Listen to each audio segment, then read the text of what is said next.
Total ಆಗಿ land ಬಂದು 16 ಗುಂಟಾಸು general property. ಈ ಲ್ಯಾಂಡ್ ಬಂದು ಚಿಕ್ಕಬಳ್ಳಾಪುರ ಟು ಕೋಲಾರ ಹೈವೇಗೆ ಅಟ್ಯಾಚ್ ಆಗಿ ಬರುತ್ತೆ ಲ್ಯಾಂಡು. ಫ್ರಂಟಲ್ಲಿರೋದು ಬೇರೆಯವ್ರದ್ದು ಲ್ಯಾಂಡು.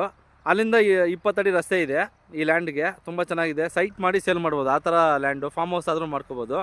ಇಲ್ಲಿಂದ ಇಂಟರ್ನ್ಯಾಷನಲ್ ಏರ್ಪೋರ್ಟ್ ಜಸ್ಟ್ 29 ಕಿಲೋಮೀಟರ್ಸ್ ಆಗುತ್ತೆ ಅಷ್ಟೇ. Devanahalli international airport.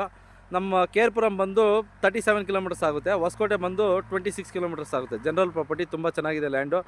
1 ಗುಂಟಾ ಪ್ರೈಸ್ ಬಂದು 18 ಲ್ಯಾಕ್ಸ್ ಹೇಳ್ತಾ ಇದ್ದಾರೆ, ಸ್ಮಾಲ್ ನೆಗೋಷಿಯಬಲ್. 18 ಲಕ್ಷ ಹೇಳ್ತಾರೆ, ಸ್ಮಾಲ್ ನೆಗೋಷಿಯಬಲ್. ಇಲ್ಲಿಂದ ಜಂಗಮಕೋಟೆ ಕ್ರಾಸ್ ಬಂದು ಮುಂದೆ ಕಾಣಿಸ್ತಾ ಇದೆ ನೋಡಿ, ಅದೇ ಜಂಗಮಕೋಟೆ ಕ್ರಾಸು. ಒಂದು 500 ಮೀಟರ್ ಡಿಸ್ಟೆನ್ಸಲ್ಲೇ ಇದೆ ಜಂಗಮಕೋಟೆ ಕ್ರಾಸು. ಹೈವೇಗೂ ಒಂದು 200 ಮೀಟರ್ ಡಿಸ್ಟೆನ್ಸಲ್ಲೇ ಇದೆ. ಕಾರ್ ನಿಂತಿರೋದೇ ಹೈವೇ. ಅಲ್ಲಿಂದ ಅದು 6 ಲೈನ್ ಹೈವೇ ಆಗ್ತಾಯಿದೆ. ಚಿಕ್ಕಬಳ್ಳಾಪುರ ಟು ಕೋಲಾರ ಹೈವೇ ಬಂದು 6 ಲೈನ್ ಹೈವೇ ಆಗ್ತಾಯಿದೆ. ಅಲ್ಲಿಂದ 20 ಅಡಿ ರಸ್ತೆ ಬಿಟ್ಕೊಂಡಿದ್ದಾರೆ. ಮುಂದೆ ಯಾವತ್ತಾದ್ರೂ ಫ್ಯೂಚರಲ್ಲಿ ಇದನ್ನು ಸೈಟ್ ಥರ ಮಾಡಿ ಸೇಲ್ ಮಾಡ್ಬೋದು, ಆ ಥರ ಲ್ಯಾಂಡು. ತುಂಬ ಚೆನ್ನಾಗಿದೆ. 18 ಲ್ಯಾಕ್ಸ್ ಪರ್ 1 ಗುಂಟಾ, ಸ್ಮಾಲ್ ನೆಗೋಷಿಯಬಲು. ತುಂಬ ಚೆನ್ನಾಗಿ ಏರ್ಪೋರ್ಟ್, ನಿಯರ್ ಏರ್ಪೋರ್ಟು. 29 ಕಿಲೋಮೀಟರ್ಸ್ ಅಷ್ಟೇ. ತುಂಬ ಚೆನ್ನಾಗಿದೆ.